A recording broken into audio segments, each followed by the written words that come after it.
Баянзүрх дүүргийн татврын байцаагч Дүлгөөн Туяа нь бусдад бүлэглэн хуурамч буюу үйл ажиллагаа явуулдаггүй компани нэрээр хуурамч нөөт компаниудад шивж өгдөг тухай ноцтой мэдээлэл бидэнд ирсэн юм а. Дээрх үйлдэлийг нөөтийн хий шивэлт гэж нэрлэдэг юм байна. Ийм аргаар Дүлгөөн Туяа залилуулсан компаниудад их хэмжээний хохирол учирсан гэх бөгөөд түүнийг холбогдох хууль хяналтын байгууллагад шалгуулна гэдгээ мэдгдсэн юм.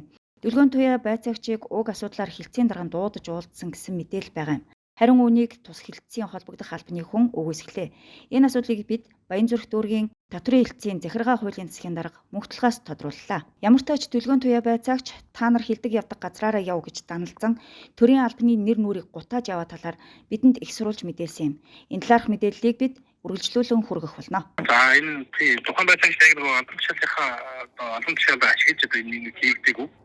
Албан тушаалд ямар ч хамаагүй. Тэгээд нөгөө арга хэмжээ тооцох гэдэг асуудал тохиолдоод явдаг юм байна. Яагаад гэвэл наад чинь тухайн хүчтэй нөгөө цагдаа хэрэгэл шүүгд хандсан дараагаар тогтоох шүү дээ тийм ээ. Албан тушаалд уруулан ашигласан тохиолдол биш байхгүй да.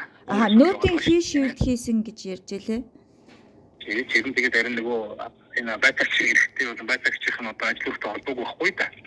Тухайн хүмүүс нь цагдаа хэрэгэл хандсан явсан гэсэн би одоо яг хууль ёсны агуулгаас манай дээр ямар ч ирсэн мэдээлэл байхгүй.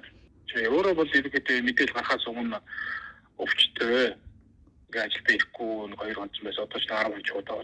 Хохирч гэдэг хүн ирж манай хуулийн зөвлөлтөд уулзаад явсан хэлээд дээ. Тэгээд тэр нь одоо манайхаас бол татврын албанаас бол тухайн хүнийг юу гэдэг байцаагчийн эрхтэй эрхийг гэдэг юм уу байцаагчийн эрх одоо бид чинь програм хандах хэрэггүй шүү дээ. Тэрнтэй ямар ч холбоо хамааралгүй байцаагчийн албан тушаалын байдлыг уруулан ашиглах зүйл байхгүй. Өөр нэг аж ахуй нэгжээс гэдэг юм одоо ер нь тогтоогддог гэж мэдэхгүй байна л та юм.